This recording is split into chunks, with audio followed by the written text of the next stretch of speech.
Hello, y'all. Welcome back to the pod. I'm diving in immediately right here because me and Kyle were having a conversation as we usually do after we read our Bible together and work on Bible study. We end up usually having really good conversations. And he mentioned something about religion in comparison to working for the government that I thought was extremely interesting. So here is his philosophy or his take.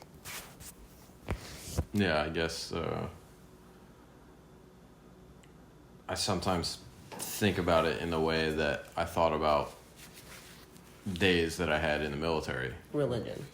Yeah, I think about religion similar to days that I had in the military, where my co-workers, so to speak, in the military, my fellow sailors that were on the ship with me on Fridays, if we were in port, they would claim to be like, oh, this Friday we'd be getting out early on that day. Say we're getting out at noon or whatever. And then Friday rolls around, noon comes about, and then they make all these excuses of why we can't leave, we gotta stay, this, that, and the other. And then turns out when we actually get let out is like an hour before we normally would have on a normal working day.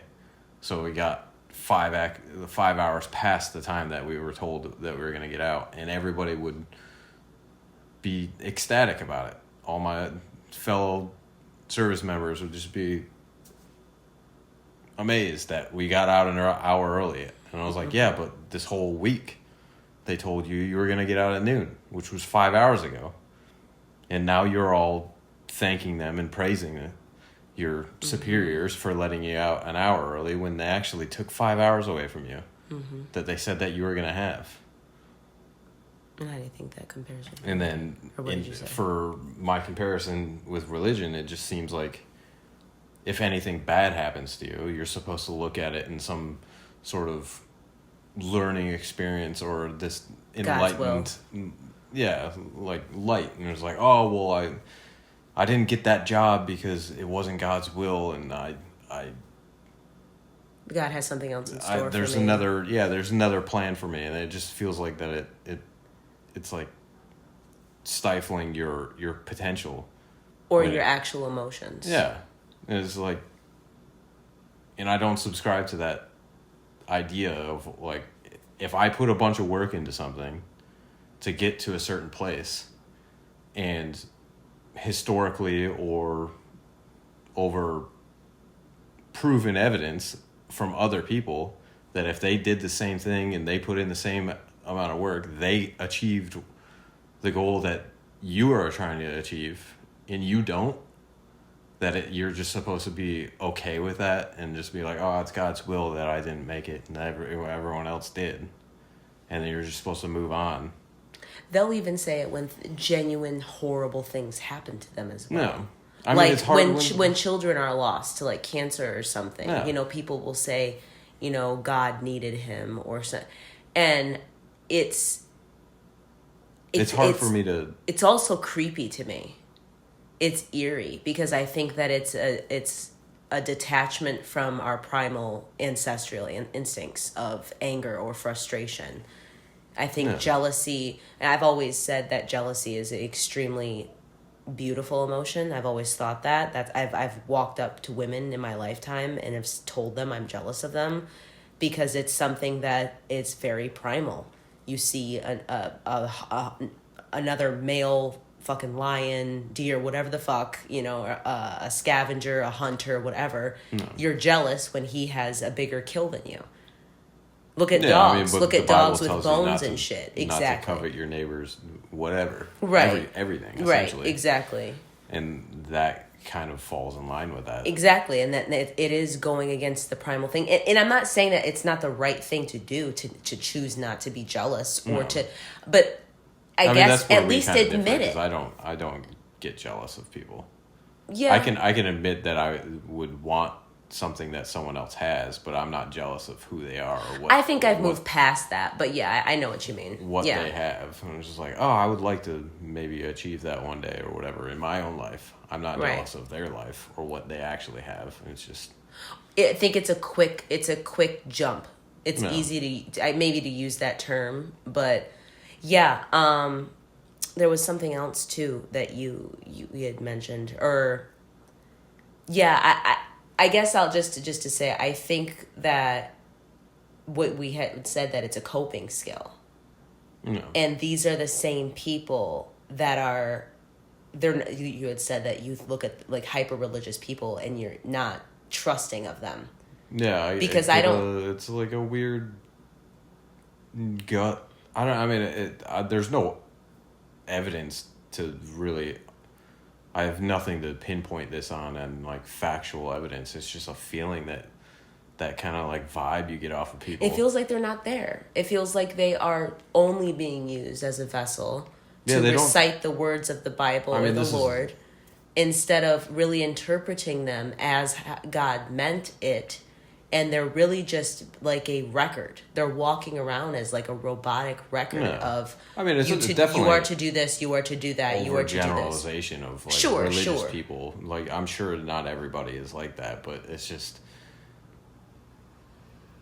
like even people that are mildly religious, like they consistently go to church and do all that sort of stuff and like believe in it wholeheartedly. Which you don't need to go to church to be faithful. Yeah.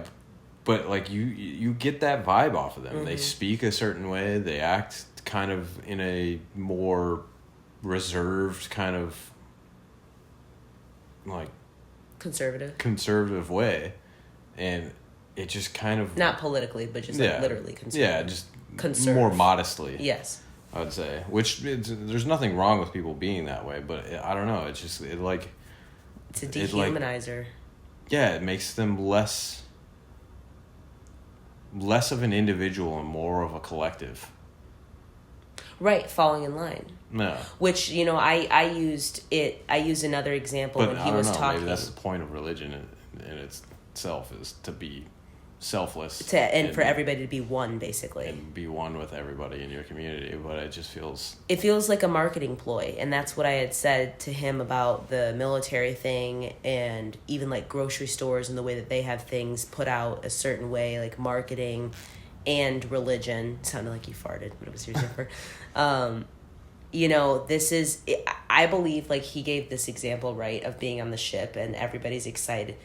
Those are the types of people that I talk about on here that are so brainwashed by everything around them, by the government, that they don't see that was planned. I think, and he doesn't, you don't know this, and maybe it was, and they've probably definitely done things to you in the military that were like that. Yeah. But I mean, I do. I think they planned that. They knew you weren't going to get out at 5 instead of, they knew you were going to get out at 5 instead of 6. They knew you were never going to get out at noon. No, and look at the government rate now. Look at all the shit going on. I mean, I would like to think that it is all calculated and planned and orchestrated, but I don't think that it really is. I think that they're happy accidents for them. Yeah, I think that it's just kind of the system works the way that it works, and everyone just kind of, I don't know. It's like a mind virus where everybody just kind of starts to think the same way. Yeah, and your superiors are probably not like consciously thinking about fucking everybody over. It's kind of like... But it just happens to be that way. Yeah. It was just like, well, I mean, we signed up for it. We volunteered. It was like... so we have to take the shit. Yeah, it was like, the shit's gonna fucking happen. And it happens pretty regularly. Right. So, I don't know. But I don't think it's orchestrated to be that way. I would go that there's a certain percentage that it is, though.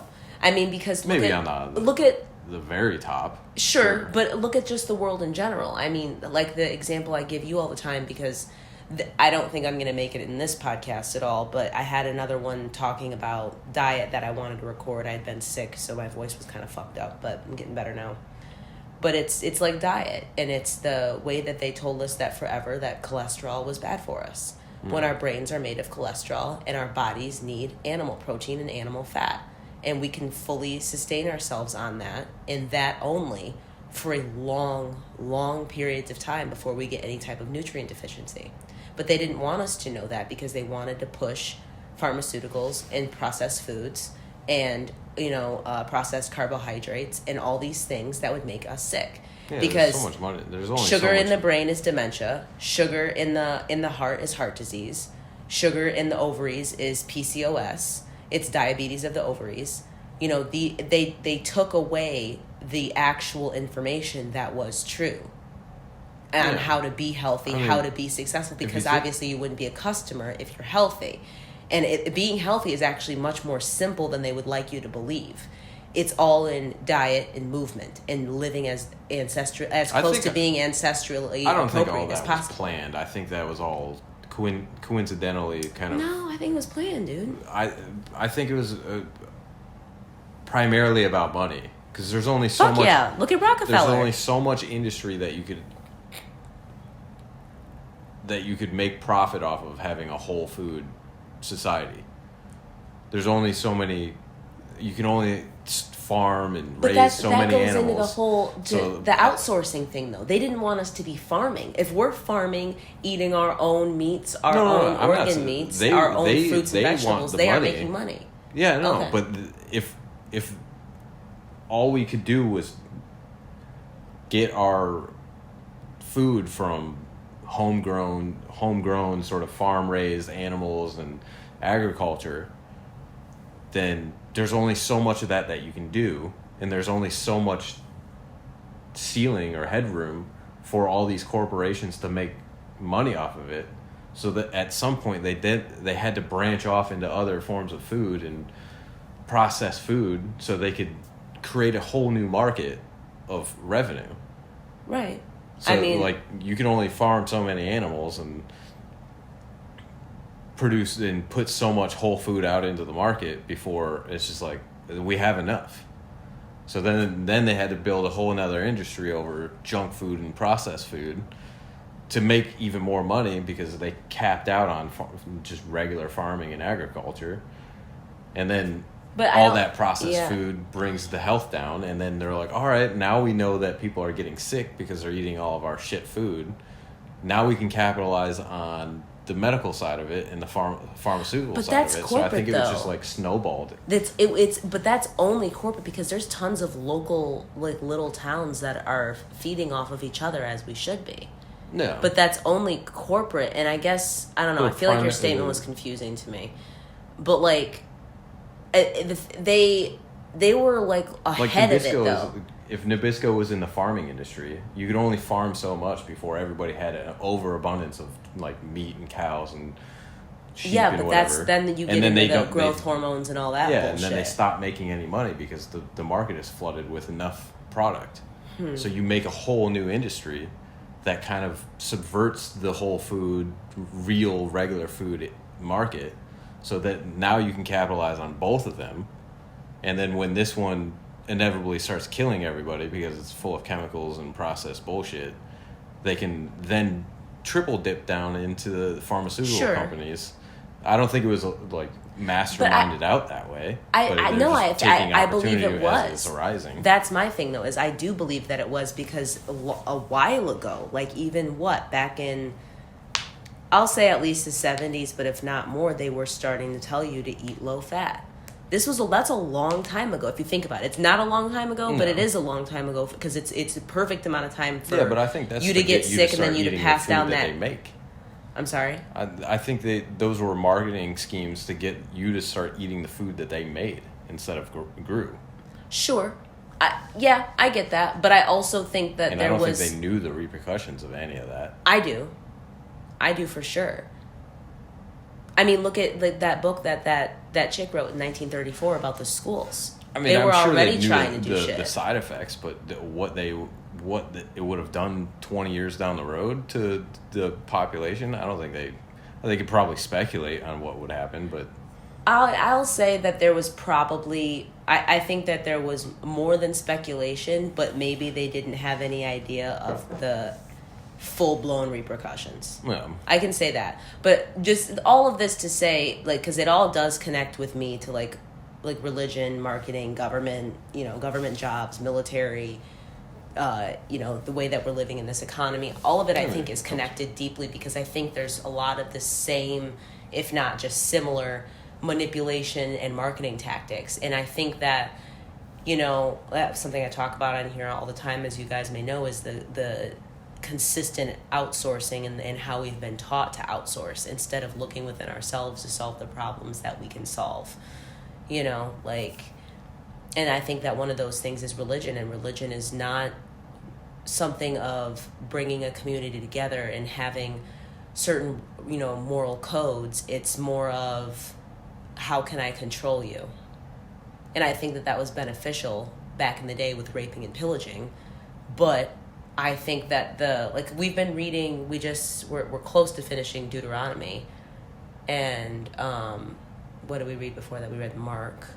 And that was talking more about Jesus and the prophecies and all that, right? Yeah, and the miracles that he was. Right. And it's just it's so, and I guess to kind of dive into more of that talk on religion, which is why I had originally started this recording, was it just is so humanistic.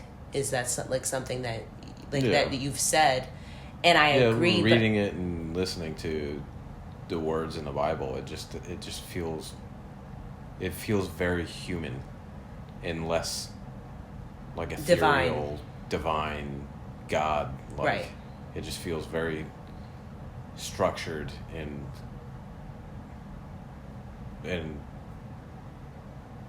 I don't know, just kind of very militant. Right. And we are also by no means talking shit, because we're both people. Oh, I have no idea. Right. The story itself is dope as shit when you think about it. It's really cool. And it's something reading the Bible and being able to say that I read the Bible is something that I would view in the future when I do it as an achievement. You're coming from a fucked up childhood with fucked up parents and then going to church, and it's all hypocritical, which I think is something a lot of, especially millennials, Gen Xers can agree with, where it's we went to church, but my parents didn't follow any of the rules, and then they were also neglectful and didn't pay attention, and they were alcoholics. And all that sort of stuff, and it's just I mean, why didn't I don't know. Even back then, I was a pretty smart kid. You need to give yourself more credit. I mean, but for my age back then, I'm not gonna say that I was a genius or nothing. But I was interested in critical thinking, science and space and all these other things. And it's the more I learned about math and science, it was just it seemed, these stories seem kind of. But how much of that was the manipulation? Not plausible. Because they took God out of the schools. Well, back when I was in school, we still said Pledge of Allegiance and all that sort of stuff, and it was, I don't know. We still had under God in our Pledge of Allegiance. But I think that was the very beginning of them reducing that and taking God out of schools, because that used to be a part of it. You know what I mean? God was talked about openly, and then as we became less and less of a Christian nation, which is what we originally were, by a lot of immigration and a lot of, I don't know, democratic liberal ideology of being fair to all of these other religions and shit, even though we should have paid attention to our own. Because not necessarily being Christian, that doesn't have to be, because everybody's free to do their own fucking thing, right? That's the thing about God, is freedom and choice within God. But when you look at the foundation of this country, it is based in Christian morals, and Christian morals are not bad. I'm not going to say I'm sitting here and I love every single one of them, but I'm just saying, to have a country based on that isn't the worst thing. No. I mean, look at the other countries that aren't Christian based. I mean, how are they doing? There's a lot of good teachings and statements and stories within the Bible. Yeah. About how to be, how to not be a criminal and or a piece of shit. Be kind to your community and right. I mean, be a little selfless, and which is just we all need a little bit of that. But I think we need a lot of that. But just now we read a certain amount of Psalms, and Psalm 25 I thought was very beautiful and it resonated with me a lot. So I think that the Bible is obvious. I think it's a huge tool for people to use. I think that I think it's something that everybody should be somewhat in touch with. But it's so hard, and that's something I've been struggling with too, is not only the connection with myself, which is something I've talked about on here with my mental struggles and trauma and all that bullshit, but my connection and my belief in my faith. It's hard to take this pill and swallow it. It feels like I've been trying to take this pill for a minute and I keep choking on it. You know what I mean? And I can't swallow it because it just doesn't. I feel like there's plot holes. You know what I mean? Like, without like actual evidence. I'm not saying that there's there probably is plot holes, but that's the way I'm describing it. That feeling that you get of wait a minute, and then you look, and then you're like, wait a minute, but how much of that is us now and what I've been trained to believe versus this book, you know? But then there's also shit in there where it's just like, oh, to make it up to the woman that you rape, make sure you marry her and give her father 50 shekels. It's like, I think again, it's history textbooks. I think it's a textbook. I'm sorry. I would imagine the woman that was raped in that scenario would have an opinion about that. Oh, absolutely. I doubt that she would want to be forced into marriage to her abuser. Right. And then just get paid off, essentially. Yeah. And she doesn't even get it, her father does. Yeah. Yeah. So there's just things in this that it's... Because like I had said for you, you're coming from that type of background of the hypocrisy, and then the beginning of the end with, I mean, that's when like school lunches started to get tanked. That's when God was taken out of schools. Like this is like, and you even grew up in like a country town too, and that was the beginning of the schools really, really being fucked up. Not that they always haven't been, but then with me, I've always talked about that. I feel as though I'm such a cliche. Because, you know, I'm half black, half white. My mom's white. My dad was never in the picture. They weren't married. My mom's this and that. I've talked enough about her on this channel. I'm not trying to give the bitch any more publicity. But, you know, and then having a single mom, growing up in probably one of the most liberal towns in the state of Michigan, and then going to public schools, being fed bullshit by the system, both literally and figuratively. And then, you know, the whole feminist movement being in such a liberal town, telling you that, you know, it's cool to fucking sleep around and be a hoe and it's liberation for women. And then to have your mom, you know, not even be married to the man that's here. You don't have a dad. No. All these things. And then to have your family have tragedy happen within it so that they don't really believe in God anymore. And they're alcoholics and they don't talk about it. It's like it's all been such a... calculated, like broken homes were calculated. That was on purpose, 100%. And that's not just with the black community in you know, I want to say 1950s, but I've probably said it on this channel before, but, you know, the whole welfare thing and women getting paid to not have their man in the house, you know, that was a whole fucking thing that was done on purpose. And then on top of that, they made it so that women were now introduced into the workforce, which has been good. I'm not saying that that's not good, but that really just created a broken home. No one's home with kids. You were latchkey, so you know what I'm talking about. I was latchkey. I know what I'm talking about. Then they can just have 2 incomes that they can tax, 2 college graduates possibly that they can fucking get student loans from. And then you have kids that are wandering around not doing shit, and you know these people aren't going to church on Sunday because they're tired as fuck. So I think it was all a carefully curated thing to get us far away from God. But I also wish that it wasn't so hard to understand God. And I also wish I could remember the exact date in which that shit started to happen within the black community, with the welfare and, you know, men being kicked out of their homes, basically. But which like the rise of Planned Parenthood and all that. Exactly, and Margaret Sanger. And some of that, like, the men went willingly, don't get me wrong. I mean, my father went willingly. So, like, I'm here and I get it. But, yeah, the same thing with the Planned Parenthood and Margaret Sanger and shit. And it's just, like, in the birth control. That was all meant on purpose. Look at the liberation. Look at the feminist movement. Oh, it's cool to fuck. Just get on the pill. You don't have to take responsibility for this shit. Which I can go back and forth on birth control for an hour. But that shit was all done on purpose. And then you have, and this is something Primal Bod chick Candy Frazier mentioned, but I've also known this before. Margaret Sanger was a fucking racist bitch who didn't want unfit mothers to get pregnant, so made it normal to get, these are paraphrasing words, to get abortions and to get on birth control. And she was very racist and basically was talking about, black mothers, like, you're unfit. And then now, correct me if I'm wrong, but I think it wasn't there like sterilizations and stuff. Yeah, like that absolutely. Yeah. And then a lot of them didn't really. It wasn't consensual. And so now we have these dumb bitches that are out in these protests with Planned Parenthood, and they're black as fuck and mixed like me. And it's like, you guys don't even know that bitch hated your guts in 1934 or some shit. No. Like this is what I'm talking about. That and I bring up these different things. I bring up food. I bring up government. I bring up politics. I bring up religion. I bring up feminism. I bring up traditional living. I bring up ancestral living, because this is all connected. Because it's all been a huge marketing ploy and they're filled with manipulation tactics to get us removed as far away from nature as we could possibly be. And now we're so far moved that we believe we can overcome nature. And you don't do that. Like, she'll always win. It says she's always gonna win. She'll ruin your day with the rain.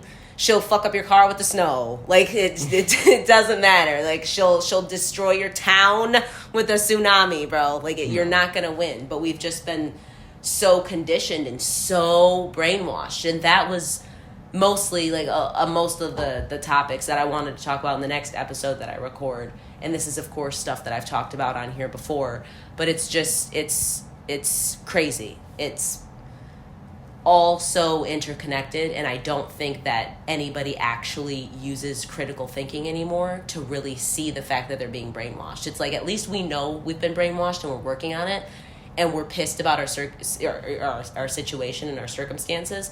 So we're actively talking about it, coming on here talking about it with each other, and wanting to get out of our current situation. Mm-hmm. But I've talked about, your mother, my family, your family, and how stuck they are within the system and within the brainwashing, and struggle so hard with their own insecurities and their lack of accountability. Because, again, something I've also mentioned on this channel is this carefully curated everything.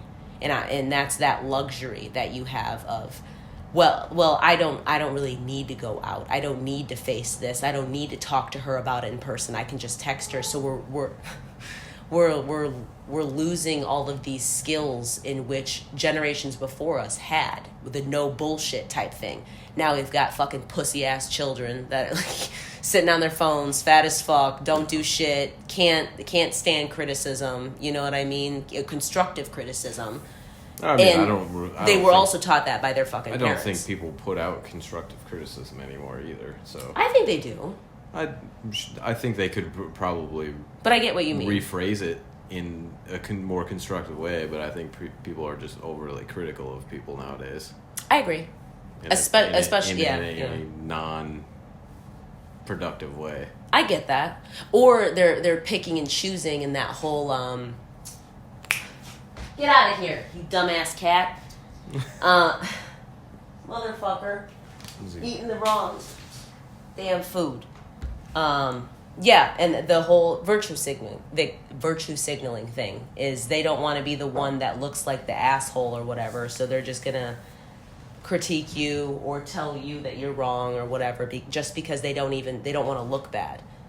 It's similar. So this is, and I do these comparisons, but it's similar to something else I wanted to talk about. Was we can't even correct people now because they're offended. No, I mean, I think that's coming back though. I think so, but I think it's going to be a process. But it's going to be a while, right? But it's I think people are fact pretty that fed up with. People just get away with shit. No. And I don't give a fuck. If like the example I give all the time is this chick at Meijer just left her cart in front of me while we were between the double doors and I was leaving. So I actually had to stop and move around her cart that she leaves in the middle of the way when the cart thing's literally it was like 10 feet to your left. Exactly. And this is what she chooses to do. And it's like, I didn't say anything. I was more so just shocked. Is what I just said, like a little something, somewhat loud. You know how I get. But other people were looking and they were shocked. And it's like, why aren't we saying anything? Oh, because of the phones.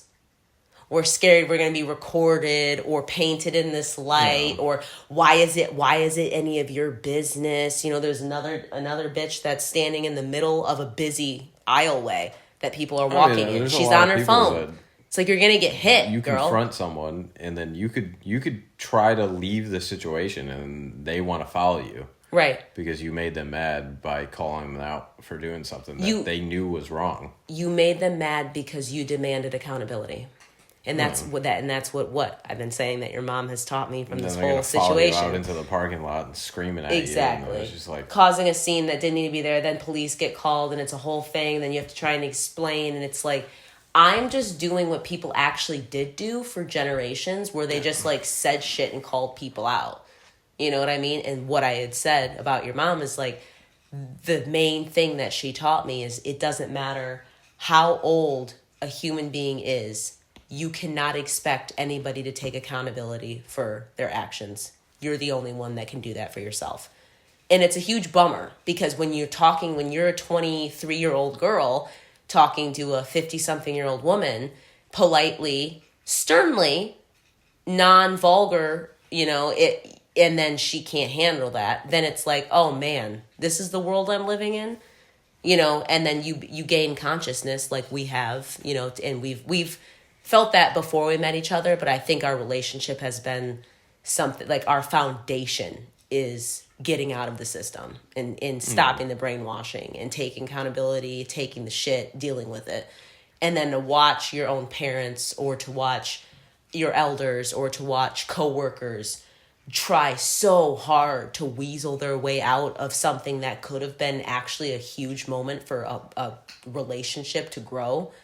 It's very, it leaves you with a feeling of hopelessness. No. And it's fucking frustrating. And, you know, I think the Bible teaches you to fucking take accountability for shit. So, you know, props to the Bible. But like, I was just saying, like, I thought I knew we'd have a really good conversation, and I knew I wanted to have you on. I had been talking about that for a minute, and there was other stuff I wanted to talk to you about that had more to do with like government conspiracy theory shit that we talk about too. Mm-hmm. But, you know, we can do that another time. But yeah, I don't know. I think that there's so much fucking manipulation, and it's they don't even have to do it to us anymore. You know, I have that poem I have that poem, and I've also heard poems similar like that. I've also heard and written, and, you know, they don't even have to, you know, shackle us anymore. We just put the shackles and the tape over. We put the shackles on. We put the tape over. Sorry, I had to spray my cats. We put the tape over our mouths. We put the wool over our eyes. We put the shackles on our ankles.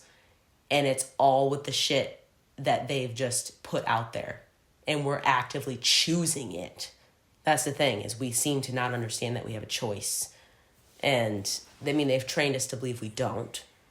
Especially with you being in the military. I mean, fuck, right? And then the, you know, classic way that you grew up. But, like, it's fucking frustrating. And it's irritating. And I'm tired of being manipulated or controlled or having propaganda thrown in my fucking face. And just to try and get you mad, you know. I mean, it's just hard to trust anything. Yeah. It is. Even especially with AI coming out, too. Even with the Bible, it's just like, I want everything in the Bible to be true. But if it is, I have questions. Yeah. It's like, I don't know. It's like, right off the start in Genesis, it's like, was it Noah? In Genesis, yeah, ends up being 900 something years old by the time he dies. I was like, how's that happen? Right. I mean, I'm on board with that being true, but how is that not the case anymore? What happened? Right. What happened between the time of the events that happened in the Bible and now, where miracles and there's things happening in the world that just don't happen anymore. And then like the Nephilim or whatever, the Amalekites or whatever, the giants and stuff, like, you know, and then I don't know. I always go into it and I'm like, what if they lied about now?